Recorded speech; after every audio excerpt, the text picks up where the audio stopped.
제가 준비한 강의는 우리 일반적으로 지내면서 정신건강의학과라는 곳이 언제 가는 건지, 누구를 보내야 되는 건지, 누구한테 도움을 줘야 되는 건지 이런 부분에 대해서 좀 너무 생활에 아주 가까이 있지는 않아서 정신건강의학과는 뭘 하는 곳이고, 그래서 도움을 받아야 되는 사람들은 어떤 분들이시고, 또 혹시나 나는 혼자 고민을 했는데 이런 게 병원 가면 되는구나, 이런 좀 컨셉을 드리기 위해서 강의를 준비했습니다. 그래서 제목은 알아두면 쓸모있는 정신의학 이야기라고 정해봤습니다. 아무튼 누구나 알 수 있는 정도로만 이야기를 해보려고 하고요. 내가 어떤 정신질환에 대해서 좀 알아야 병원을 안내를 하든 내가 찾아가든 할 수 있을 것 같아서 어떤 사람들이 정신과에 가는 건지 이런 얘기를 해보려고 합니다. 정신의학에 대한 얘기를 하려고 합니다. 정신이 뭘까요? 대략 다들 마음속으로는 압니다. 정신, 그죠? 방금도 마음이란 단어를 제가 사용했는데요. 정신이 뭔지, 마음이 뭔지, 이거에 대해서, 대략 알죠? 느끼는 거고, 생각하는 거고, 이렇게 생각하면 맞습니다. 그래서, 그거를 다룬다고, 거기서 이제 뭐가 문제가 있다고, 라고 생각하시면, 정신의학과는 아무튼 정신, 마음, 이런 주제를 다룹니다. 그러면 마음을 전부 다 다루느냐? 맞습니다. 마음에 대한 부분들을 전부 다 다루는 건데, 그래도 이제 좀 구성을 좀 생각해 보면 이성과 감성에 대한 건가? 그러면 정신이나 마음은 이런 걸로 구성되어 있나? 라고 생각해 볼 수 있습니다. 이성은 그냥 논리적으로 사고하는 거죠. 감성은 느끼는 겁니다. 그냥 내가 계산하거나 생각한다기보다 저절로 뭐가 떠올랐어. 감성적으로 떠올랐어. 이런 거예요. 이 두 가지가 어쨌든 마음을 구성하는 것 같습니다. 그쵸. 직관적으로 모두들 그렇게 생각하실 거예요. 이런 말도 있어요. 어떤 경제학자가 얘기했다는데요. 차가운 머리에 뜨거운 가슴을 가져라. 사람들이 한 300년 전까지는 감정은 가슴에 있다고 생각했어요. 심장이 두근두근 해지니까, 불안하거나 무서워지면 두근두근 해지니까 감정은 여기 있나 보다, 생각은 여기 있나 보다. 그렇지만 지금은 누구나 압니다. 마음은 뇌에 있다라는 걸 압니다. 그래서 그러면 아무튼 정신의학이라는 건 뇌에서 일어나는 일들을, 그래서 이런 마음에 대한 부분들을 다루는 거구나 라고를 생각할 수 있겠어요. 조금 번외로 가끔 이런 질문들 하시거든요. 정신건강의학과랑 심리학이랑 뭐가 다른 거예요? 라고 얘기를 하시는데, 영어로 얘기를 하자면 정신의학은 psychiatry라고 합니다. 그러니까 psyche라고 하는 어원은 mind라는 뜻이고요. iatry라는 거는 뭔가를 치료한다는 뜻이에요. 그래서 마음을 치료하는 과가 정신건강의학과구나. 심리학과는 psychology라고 합니다. 심리에 대해서, 마음에 대해서 그냥 연구하는 과. 그러면 이렇게 생각해 보시면 됩니다. 정상적인 마음의 메커니즘이라든지 정상인들의 생각, 이런 걸 생각하는 게 심리학이구나. 근데 뭔가 비정상적이 되는, 어디가 문제가 생긴, 아픈 이런 사람들이 이제 다루는 게 정신의학이구나 라고 생각하시면, 심리학이랑 정신과는 다른 거구나, 이렇게 생각하시면 됩니다. 제가 아주 쉽게 얘기하기를, 심리학은 정상인을 보는 거고요, 정신의학은 비정상인을 보는 거예요, 이렇게 얘기하기도 해요. 아무튼 그래서 마음의 영역이라는 건 느낌과 생각인 것 같아요. 느낌이라는 건 어쨌든 이제 감정이 떠오르는 거, 어떤 감각을 하는 거, 이 두 개가 살짝 교묘하게 다르죠. 우울하다, 슬프다, 즐겁다, 이런 것들이 감정일 테고요. 따갑다, 차갑다, 짜릿하다, 이런 것들이 감각일 거예요. 이런 걸 우리말로 느낌이라고 부르잖아요. 그리고 생각은 이제 뭘 알고 이렇게 이해하고 그런 걸 인지라고 하고요. 사고하는 건 이제 그런 내용들이라든지, 어쨌든 인지하는 것, 사고하는 것, 이런 생각을 말하고요. 그래서 이 두 가지 때문에 어떤 행동이 이루어져요. 그래서 정신의학의 영역은 느낌과 생각과 행동을 다루는 분야입니다. 그렇군요. 그래서 또 다르게 표현하자면 뇌과학과 행동과학을 얘기해요 라고 하기도 합니다. 정신건강의학과는 느낌과 생각과 행동에 문제가 생긴 질환을 치료하는 과목입니다. 여기에 대해서 여기까지 말씀을 드렸어요. 다음으로 넘어가겠습니다. 그러면 정신질환은 뭘까요? 정신질환은 보통 정신과에서 다루는 모든 질환을 저는 얘기하려고 들고 오긴 했는데, 좁은 의미로는 정신병이 있는 걸 말해요. 정신병이라는 거는 이제 현실 검증력을 잃어버린 걸 정신병이라고 이해하시면 되거든요.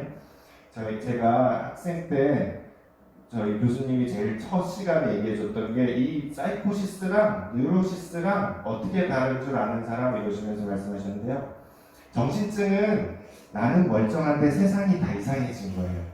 그게 정신증이고, 신경증은 세상은 다 예전처럼 그대로인데 나만 좀 이상해진 거예요.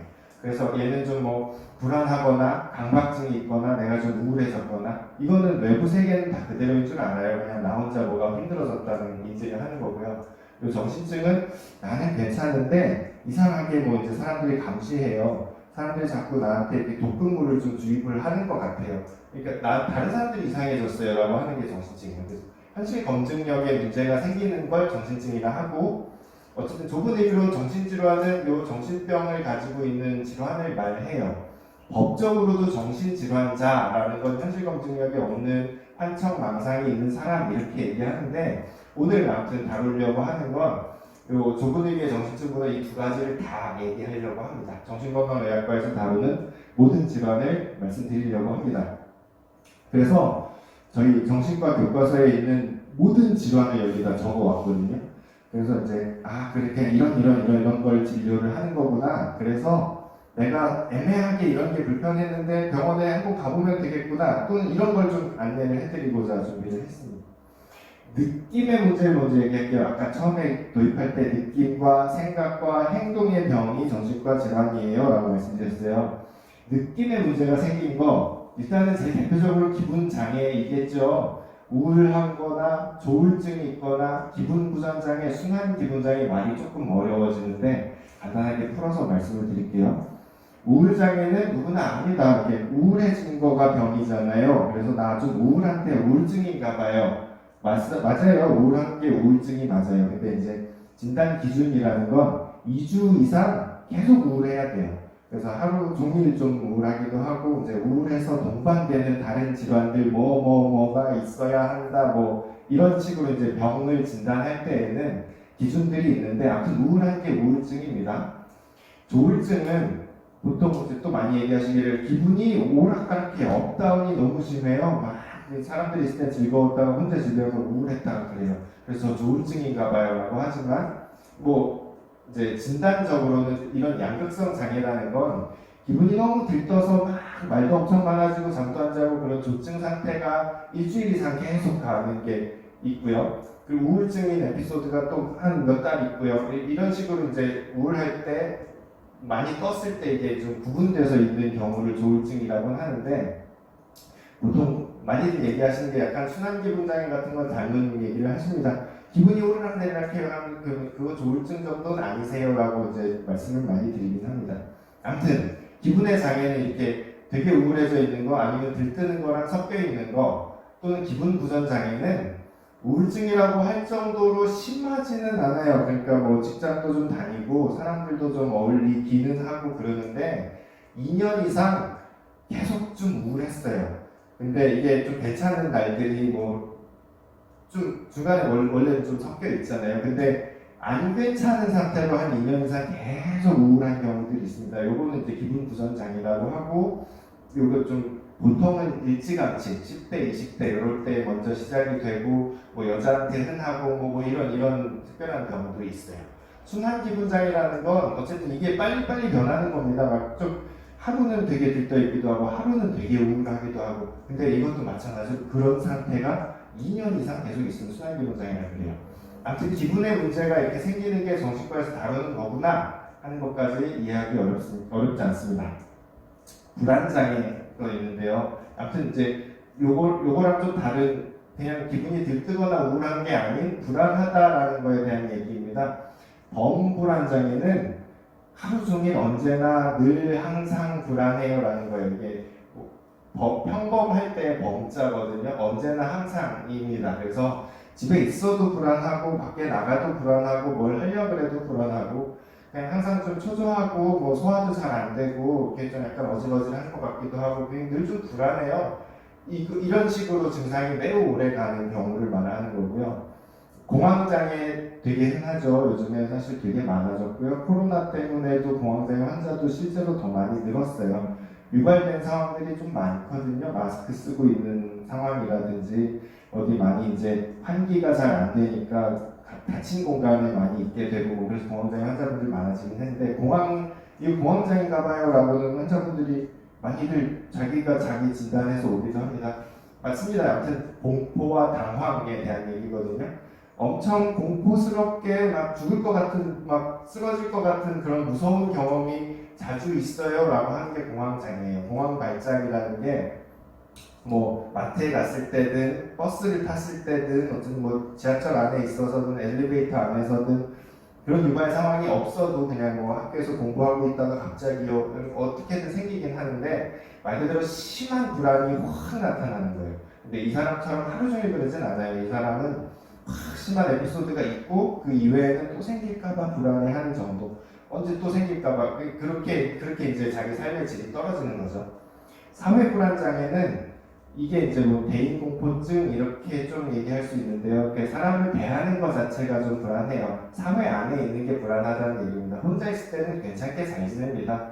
혼자서 영화 보고 혼자서 집에서 뭐 라면 끓여 먹고 되게 잘 지내는데 밖에 나가면 되게 불안해져요. 그러니까 뭐 나한테 뭐 발표시키는 건 당연히 너무 못하고요. 어쨌든 직장을 나가는 거라든지 사람들 어울리는 거가 너무 불안해서 내가 뭐 이제 생각이 막 꼬리를 물고요. 내가 뭐 잘못 얘기했을까봐 나를 또 사람들이 좀 부적절하게 볼까봐 이것도 이제 이렇게 이제 관계 사고 같은 것들이 생겨요. 사람들이 나를 되게 의식할 것 같고 나를 좀 못났다고 생각할 것 같고 어쨌든 우울한 수준은 아니지만 불안한 것만 항상 사회에서 상황에서 있습니다라고 하는 거고요.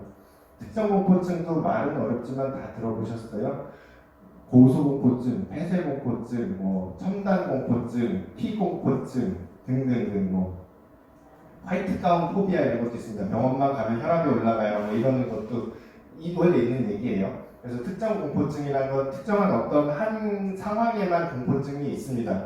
다양하게 뭐든 붙일 수 있어요. 제가 예전에 풍선 공포증 환자가 한 분 있었었는데 풍선만 옆에 있으면 너무 불안해요. 이게 터질 것 같기도 하고 가까이 오지 못하게 하겠어요. 뭐 이런 분들도 있고요. 특정 공포증 이렇게 불안하다라는 병에 대한 겁니다. 그리고는 또 이제 특히 감각에 대한 왜곡이 뭐 좀 증폭이 왜곡이 이렇게 일어나는 병이 이제 신체화 장애 이런 거예요. 그러니까 나는 우울한 것도 아니고요. 그렇게 뭐 불안하지도 않아요. 근데 자꾸 막 머리가 아파요. 아니면 소화가 좀 너무 안 돼요. 내과에 엄청 갔는데 신경성이래요. 그래가지고 이거 그냥 정신과 가라고 해서 왔어요. 하는 경우들 많습니다. 어지럽거나 소화 잘 안 되거나 이렇게 애매한 신체 증상이 보통 많아요. 근데 이것도 이제 넓은 의미에서 우울증이랑 좀 비슷하게 닮은 애예요 라고 설명하긴 합니다. 사람이 기분이 좀 다운되고 불안하기도 하고 그러면 사실 몸에도 문제가 생기거든요. 그래서 어쨌든 근데 이제 다른 이런 증상들은 좀 되게 없고 요것만 있어요 하는 경우에 신체화 장애라고 붙이기는 해요. 근데 이렇게 넓은 의미에만 어지럽거나 소화되는 게 아니라 어디가 계속 아파요. 그러니까 특별히 팔이 늘 아파요. 이게 근데 이제 뭐 요즘에는 진단들이 많아졌지만 뭐 CRPS든 뭐 섬유근육 통증이든 이렇게 통증에 대한 연구들도 많아져서 예전에는 그냥 이렇게 심리적인 문제인가 보다 했는데 실제로 어디에 문제가 있다라고 해서 이제 밝혀지는 질환들도 많지만 아직까지 설명이 안 되는 통증은 심리적으로 기인했을 것이다 라고 하기도 해요. 전환장애라는 거는 어쨌든 이게 영어 말을 한글로 굳이 옮기면서 이렇게 알아듣기 어렵게 이름이 바뀌는데 컨버전 디스오더라고 합니다. 컨버전 된다는 게 예를 들면 이렇게 완전히 확 바뀌는 걸 컨버트 하다고 하잖아요. 컨버터라고 부르죠. 뭐 이렇게 뭐 전원을 확 바꿔주는 기구를 컨버터라고 한다고. 아무튼 이게 사람이 싹 바뀌는 거예요. 그래서 어떤 순간 스트레스를 콱 받더니 어디가 확 마비됐어요. 이런 식으로 그냥 변한 겁니다. 예컨대 막 엄청 울다가 말이 안 나온대요. 그래서 말을 못해요. 이 사람이 의식이 없는 것도 아니고 나랑 눈도 마주치고 어쨌든 일로 오라고 일로 오기도 하고 그런데 말을 못해요. 어느 순간 이런 거예요. 전환장애라는 건 신경학적인 어떤 변화 같은 게 오는데 MRI 찍어봐도 정상이고 그렇게 이 사람이 어떤 전환이 되었다라고 합니다. 뭐 아무튼 조금 여담으로 얘기하자면 전환장애가 그렇게 오래가는 경우들은 안 많아요. 한나절 정도 가거나 아니면 신경안정제에 투여해서 자고 일어나면 괜찮아지거나 그런 경우들도 많아서, 근데 의외로 저는 이제 장례식장에서 많습니다. 울다가 실신을 했는데 그 다음에 좀 이상해요. 뭐 말이 안 나와요. 이런 경우들이 많고요. 요즘에 잘 없는 질환이기는 합니다. 그리고 외상후 스트레스 장애도 많이 들어봤을 거예요. 트라우마가 이렇게 외상이라는 트라우마가 있고 그 이후에 계속 이런 문제가 생겨요. 이거 느낌의 문제라고 적은 이유는 얘 사실은 뭐 행동의 문제도 생기고 사고의 문제도 생기긴 하지만 이게 어쨌든 그 외상 상황이 자꾸 반복됩니다. 떠오르고 그러기도 하고 나는 계속 위축돼 있고 불안하고 그리고 정신적으로 좀 멍하기도 하고요. 뭐 생각도 잘 안 나고 그러면서 깜짝깜짝 놀라기도 하고 그러는 걸 이제 외상 스트레스 장애라고 하는데 이게 이제 느낌의 문제들로 이렇게 구분을 해놔봤어요. 그래서 다음으로는 생각의 문제에 대해서 얘기를 해보려고 합니다. 느낌의 문제들로 좀 구분을 했었고 이 다음에 이제 생각에 대한 문제인데 이제 생각에 문제가 생기는 거를 또 크게 나누면 인지의 장애가 생기는 것과 사고의 장애가 생기는 걸 또 구분해봤어요. 인지의 장애가 생기는 게 말 그대로 아예 날 때부터 지능이 낮았던 지적장애, IQ가 70 이하인 사람들 지적장애라고 하죠. 그래서 인지기능이 날 때부터 낮았던 사람 또는 잘 살았는데 이제 언젠가부터 퇴행이 빨리 진행하면서 이렇게 이제 인지가 떨어지기 시작하는 치매, 그리고 선망은 뭐 치매랑 비슷해요. 근데 치매는 천천히 계속 나빠져서 좋아지지 않는데 선망은 그날 좀 나빴다가 다음날 괜찮았다가 그날 좀 나빴다 이렇게 왔다 갔다 하는 인지장애이기는 합니다. 보통 이제 어르신들이 수술 받고 나서 또는 뭐 되게 뭐 폐렴이 있거나 몸이 엄청 아팠을 상황에 정신이 좀 없어져요. 어머니 여기가 어디예요? 그러면 이제 여기 뭐 옛날 뭐 자기 살던 집이라 하기도 하고 가족을 못 알아보기도 하고 그러면 순식간에 무슨 치매 환자처럼 보여져서 우리 어머니 치매인가 봐요 라고 하는데 이게 며칠 뒤에 또 괜찮아지기도 하고 그렇거든요. 아무튼 이것도 인지장애입니다. 그리고 해리장애 또 들어보긴 했을 거예요. 다중인격, 뭐 기억상실 이런 게 해리장애이기는 하거든요. 인지적인 문제가 생기는 건데 그 해리라는 거는 이게 분해되었다는 얘기거든요. 내가 어쨌든 이렇게 녹아서 날아갔어요. 그래서 자기가 누군지 잘 모르는 뭐 이제 해리성 기억상실 또는 해리성 분주 이런 병들이 있는데요. 그뭐 드라마나 영화의 주제 중에 그냥 이 사람이 어느 순간 자기 이름도 모르고 자기 가족도 모르고 자기가 누군지도 전혀 모르고 어떻게 살아가는지도 모르고 그런 사람이 그냥 길을 떠돌아다녀요. 이런 경우들이 있습니다. 그래서 몇 년 뒤에 뭐 갑자기 정신을 차리기도 하는데 그런 병들이 해리장애예요. 아무튼 그렇습니다. 인지의 장애에 대해서 말씀드렸고 사고의 장애는 사고 능력에 대해서의 좀 전반적인 그러니까 엉뚱한 망상을 갖기도 하고요. 생각이 논리적으로 A, B, C, D, E로 흘러가지 않아요. 그런 사고의 장애를 말하는 겁니다. 조현병이 대표적인데요. 조현병은 뭐 환청도 있으니까 뭐 감각의 문제도 생기고 이렇게 이제 망상도 있으니까 생각의 문제도 있고 뭐 어떤 행동의 문제도 생기고 이게 생각과 느낌과 뭐 행동에 전부 다 문제 생기는 거긴 하지만 제 생각엔 조현병은 어쨌든 핵심은 사고의 장애이긴 해요. 그래서 환청이 없는 조현병도 있기는 하거든요. 그래서 어쨌든 요 조현병은 이따가 조금 더 자세히 다루긴 할 텐데 사고의 장애가 생겨서 논리적으로 생각하는 부분들이 좀 많이 떨어지고요. 현실 검증력이 떨어지는 거죠. 그래서 이 이상한 현상이 일어났는데 해석을 이제 잘못하는 거예요. 내가 아침에 일어났는데 몸이 좀 무거워요. 그래서 내 결론은 엊그제 계속 사람들이 밤에 몰래 와서 나한테 이렇게 독약을 탔나 보다 이렇게 생각하게 됩니다. 논리적이지가 않죠. 그래서 근데 그게 이제 그 논리적이지 않게 되는데 기여하는 것도 계속 뒤에서 얘기해주기도 해요. 너 내가 죽여버릴 거야. 뭐 이런 얘기가 자꾸 들리기도 하고 그러니까 이제 나한테 그런 일이 일어나나 보다 하기는 합니다. 망상장애는 조현병처럼 아주 시스템이 막 이렇게 다 깨어지는 정도로 막 환청이 막 있고 막 대화하기가 좀 어려울 정도로 막 이제 사고가 깨어지고 하지는 않은데 딱 어떤 부분에 망상만 있는 경우를 말하거든요. 뭐 편집증적인 그러니까 막 피해 망상 이게 다 지금 다 나를 엿먹이려고 이 사람들이 그러는 것 같아. 뭐 여기 나를 좀 괴롭히려고 저 사람이 항상 내 집 앞에다가 주차를 하는데 이 사람은 나를 어떻게 하려고 그러는 것 같아. 뭐 이런 망상만 있는 경우예요. 그래서 피해 망상도 있고, 뭐 관계 망상도 있고, 과대 망상도 있고, 뭐 색적 망상도 있고, 뭐 의처증, 의구증 뭐 이런 것도 망상장이고요. 아무튼 내 안에 어떤 이상한 믿음이 생긴 거예요. 믿음만 하나 생겼고 나머지들은 거의 또 멀쩡해요. 그래서 망상만 있어도 망상장이라고 합니다. 그 성도착증은 어디다 붙여야 될지는 모르겠어서 일단 생각의 문제에다 포함하긴 했는데 이런 거죠. 나는 성적으로 만족스러워지는 게 정상적인 어떤 성적인 내용이 아니라 그냥 이제 성기관이 아닌 부분에서 만족을 느껴요이기도 하고 그냥 뭐 옷에서 만족을 느껴요이기도 하고 나는 노출하는 데서 만족을 느껴요이기도 하고 나는 훔쳐보는 게 만족을 느껴요이기도 하고 나는 소아한테 막 성욕을 느껴요이기도 하고 뭐 이제 이렇게 막 나는 고통을 받으면서 즐겁기도 해요. 나는 뭐 고통을 주면서 즐겁기도 해요. 이런 유형들을 이제 소위 변태라고 하는데 성도착 증상들입니다. 그래서 저희 정신과에서는 성도착증을 정상적인 성적 만족감이 아닌 데서 만족을 느끼는 모든 걸 성도착증이라고 해요. 제일 흔한 건 뭐 패티시즘 이런 거죠. 그러니까 예를 들면 정상적으로 이제 성행위랑 상관없는 다른 데서만 이제 자기는 즐거움을 느끼고 하는 것들을 말해요.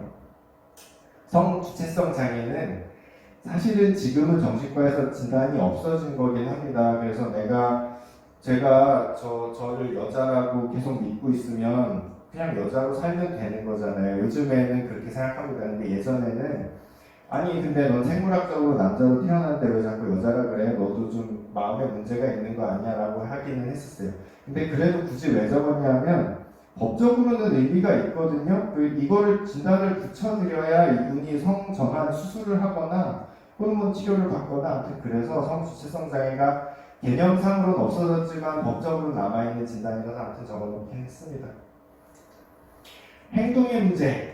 이제 나머지들은 이제 느낌과 사고의 문제로 기인한 행동의 문제들이긴 한데 주로 행동의 문제가 두드러지는 것들 여기다가 좀 더 포함을 시켜놨습니다. 발달 장애들이 있죠. 자폐 장애. 그 소통하는 데 문제가 있어요. 자기 안에 폐쇄했다는 얘기잖아요. 그래서 다른 사람한테 감정을 교류하는 게 어려워요. 이 아기 때부터 어쨌든 엄마가 이렇게 쳐다보고 웃고 그러면 얘가 까르르 웃고 엄마랑 이렇게 즐거워하고 하는 것부터 이상하게 잘 안 돼요. 얘는 엄마한테 관심이 이상하게 없는 것 같아요. 그리고 뭐 그냥 한 가지 물건만 계속 이렇게 보고 있고 건드리면 무지 화를 내는데 집착만 엄청 심하고 말도 좀 늦게 배우는 것 같고 뭐 아무튼 그렇습니다. 자폐장애. 그리고 틱장애도 아시죠? 틱. 저 처음에 그냥 어감 자체가 너무 바로 와닿는 거라서 코를 킁킁 한다든지 뭐 이거 찔룩찔룩 한다든지 뭐 이렇게 운동 틱이 있든 아니면 음성 틱을 뭐 욕을 한다든지 그런 음성이나 운동이나 그런 틱이 있는 경우를 틱장애라고 하고 뚜렛 증후군이라고 한참 뭐 매스컴에서 유명했었는데 자기가 뚜렛 증후군 환자인데 라면서 막 유튜브를 했고 막 이제 사칭하고 뭐 이런 사건들이 있었어요. 그 뚜렛 증후군은 틱이 굉장히 여러 가지 틱이 많이 복합적으로 있어서 그냥 단순하게 틱이 그냥 이제 가볍게 있는 게 아니라 여러 가지로 운동 틱, 음성 틱 이런 것들이 복합적으로 있는 걸 뚜렛 장애라고 합니다. ADHD도 많이 들어봤죠. 이게 주의력 결핍 과잉 행동 장애라고 해요. 지금 산만하고 뭐 어쨌든 집중을 잘 못하고 충동적이기도 하고 많이 막 돌아다니기도 하고 뭘 앉아서 뭘 시키려고 하면 자꾸 뭐 이제 못하고 옆에 애들 자꾸 찌르기도 하고 막 그러면서 싸우기도 하고 그러는 걸 말하는 거예요.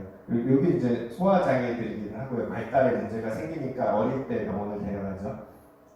섭식 장애, 거식증, 폭식증 먹는 거 거부하는 거랑 뭐 그냥 폭식을 하는 거랑 이런 겁니다. 아무튼 요거 너무 다 자세히 얘기하면 시간이 너무 많이 걸려서 이런 거 들어보셔서 아실 테고 강박장애, 신체 투영장애, 수지병, 발모강, 피부특기장애 이런 것들도 있어요. 이것도 결국은 이 내적으로는 사실 불안한 거긴 하거든요. 내가 안쪽에 계속 좀 불안한 생각이 있어서 그걸 해소하느라고 똑같은 행동을 반복해요. 뭐 이렇게 해석하기는 하는데, 아무튼 강박장애는 강박적인 생각이 손이 더러운 것 같아요. 여기 세균이 계속 사는 것 같아요. 라는 강박 사고랑, 그래서 손을 계속 씻는 강박 행동이랑 이렇게 이제 짝을 지어서 강박 증상이 있어요. 그래서 주로의 이슈는 오염, 그리고 또 뭐 확인하는 거 또는 정리하는 거, 정돈되는 거, 이런 거가 이제 강박장애의 주요한 이슈입니다. 그래서 강박 증상이 있는 사람들은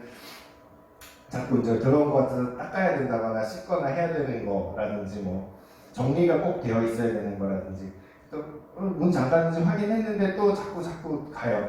분명히 자기도 기억은 합니다. 방금 확인하고 왔다는 건. 그렇지만 혹시나 덜 잠겼을 수도 있어라고 하면서 자꾸 그냥 돌아가요.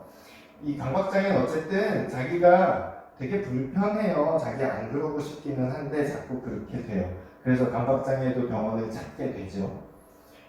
요거랑 좀 대응해서 반대로 강박적 성격장애라는 게 있는데요. 강박적인 성격은 그 사람은 그냥 그걸 확인하게 해주는 게 편해요. 강박적 성격이라는 거는, 이 사람은 이제 강박적 성격은 정리가 그냥 되어 있어야 되고 자기의 이제 원칙이 깨지는 거 싫고 하는데, 그게 막 괴롭지는 않습니다. 그냥 못하게 하는 게 괴로운 거지. 이런 경우는 자기 안 하고 싶은데 괴로워요. 안 하고 싶은데 해야만 할 것 같고 그게 괴로워서, 그런 약간 차이가 있어요. 그래서 강박적 성격장애랑 강박장애랑 뭐가 다른 거냐 라는 건 원래 저희가 이제 의대 다닐 때도 항상 시험 문제에 나오는 거라서.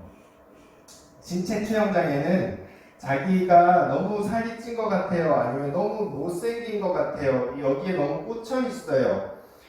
뭐 사실은 솔직히 말하면 누구나 자기 얼굴에 뭐 되게 만족스럽지도 않고, 뭐 그렇죠. 객관적으로 봤을 때 뭐 내가 그렇게 이쁜 것 같지도 않아. 뭐 이럴 수 있는 거랑 좀 다른데, 여기에 매우 꽂혀서 지내는 거예요. 삶의 대부분의 이슈가 다 어쨌든 나의 외모 때문에 뭔가 문제가 생기는 것 같고, 이것 때문에 어쨌든 수술을 해야 되겠고, 그래서 다른 일도 해야 되고 친구도 만나야 되고 뭐 놀아야 되는데, 그런 것들이 다 기능이 안 되면 신체 투영장애라고 합니다. 그리고 이제 수집형, 뭔가를 자꾸 모아요. 요번에 4년 전에 정신과 질환 진단 체계가 바뀌면서 병으로 들어왔는데요. 뭔가를 자꾸 모으는 거에 대한 병입니다. 카드를 수집하든 우표를 수집하든, 그게 병이었어요? 그거 병이더라라고는 아무튼 3, 4년 전부터 정신과 의사들이 정했어요. 말모방은 머리를 자꾸 뽑는 겁니다. 이게 요거랑 그냥 세트로 같이 얘기를 하자면, 이건 살을 좀 뜯는 거고요. 제가 좀 자해하는 환자분들한테는 그런 얘기 드려요. 당신이 엄청 되게 답답해서 이렇게 자해를 했나 보다. 보통은 죽으려고 했어요 라고 하는 게, 그건 이제 자살 시도인데, 자살 시도랑 다르게 자해하는 분들이 많거든요. 폭식하는 분들도 많고요. 그래서 이해하기 쉽게 말씀드리면, 당신이 폭식하는 거나 자해하는 거나 머리카락 뽑는 거나 원래는 다 비슷한 거예요. 그냥 마음이 너무 답답해서 어떤 감각이 이렇게 자극이 되면 조금 시원해지는 느낌이 있거든요. 그래서 당신은 이제 너무 답답해하는 것들만 좀 잘 치료하면 그 행동들이 좀 줄을 수 있을 것 같아요. 대신에 이렇게 좀 이런 행동으로 해소하거나 하면 결국은 마음이 막 너무 답답하고 불편하고 하는 걸 먹는 중에는 막 이제 미각이 계속 자극이 되잖아요. 이것도 촉각이 계속 자극이 되잖아요. 그러니까 신체 감각이 다른 게 자극이 되면 실제로 심리적으로는 뭔가 약간 도피할 수 있게 되긴 하거든요. 근데 이제 그거를 근본적으로 좀 가라앉혀 놓으면 이런 행동이 줄 수 있어요. 이걸 안 하려고만 자꾸 노력하면 너무 힘들어요. 딴 걸 또 하게 되거든요. 입니다. 폭식증 못하게 하면 결국은 뭐 술을 좀 먹거나 뭐 아무튼 자해를 좀 하거나 막 이렇게 돼요. 세트로 다 같이 갖고 있는 분들도 많거든요. 그리고 충동 조절 장애, 요거 이제 뭐 아무튼 간헐적 폭발성 장애, 이런 거에 대해서도 병원에 자주 찾아와요. 제가 자꾸 막 폭발하는데 제 여자친구가 병원 가보랬어요. 뭐 이렇게 해서 오기도 해요. 우욱하고 터지는데, 그게 이제 어떤 일정한 빈도 안에서 뭐 메이저 익스플로전이라고, 실제로 막 이제 법적인 문제가 생기거나 자기가 막 약간 자해나 타해 수준으로 막 문제가 생기거나 이러는 정도로 이제 자기 분노가 조절이 안 되는 경우들을 말하는 거긴 합니다. 분노가 조절 안 되는 거는 여러 가지 병들이 있어요. 조울증 환자도 분노 조절이 안 되고, 조현병 환자도 분노 조절이 안 되고, 그럴 수는 있어요. 근데 이제 문제는 다른 질환이 없는데 그냥 화만 조절이 안 돼요. 이 사람 다른 건 다 멀쩡하게 잘 지내요. 이런 경우를 말하는 겁니다. 발화광, 불 지르는 거고요. 도벽, 도둑하는 거고요. 도둑질하는 거고요. 이거 사실 다 비슷해요. 발모광, 피부 뜯기 전에 발화광, 도벽, 뭐 수지벽 이게 원래 다 한 세트 이런 병이라서요. 그게 그거입니다. 이렇게 구체적으로 구구절절 구석구석 얘기하는 이유는 정신과에서 이런 거를 다 다룹니다. 얘기는 하고요. 그냥 나 이거 정상인지 좀 봐주세요 해서 와도 돼요. 이게 제가 괜찮은 사람인지 모르겠어요 해서 와도 됩니다.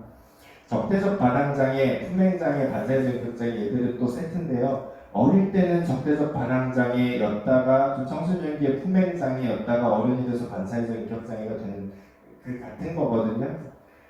좀 이렇게 얘기하기 좀 그렇지만 좀 못되게 말 잘 안 듣고 그냥 규칙을 다 어기고 이렇게 권위를 인정하지 않고 뭐 예를 들면 부모든 선생님이든 권위에 대해서는 수용하지 않고 그냥 자기가 이제 반항을 하는 거죠. 그게 이제 조금 자라서는 품행장애가 되고 더 자라서는 반사회인격장애가 되고 뭐 아무튼 그렇습니다. 물질 중독도 대표적이죠. 뭐 마약이든 알코올이든 이런 거에 중독되는 것들을 말하는 거고요. 이렇게 세 가지로 정신과에서 다루는 병들은 다 얘기를 했어요. 그래서 너무 막 쏟아붓긴 했는데 그냥 그렇구나 그냥 다 대략은 들어는 봤는데 그냥 그런 거구나 이렇게 듣고 넘어가시면 됩니다.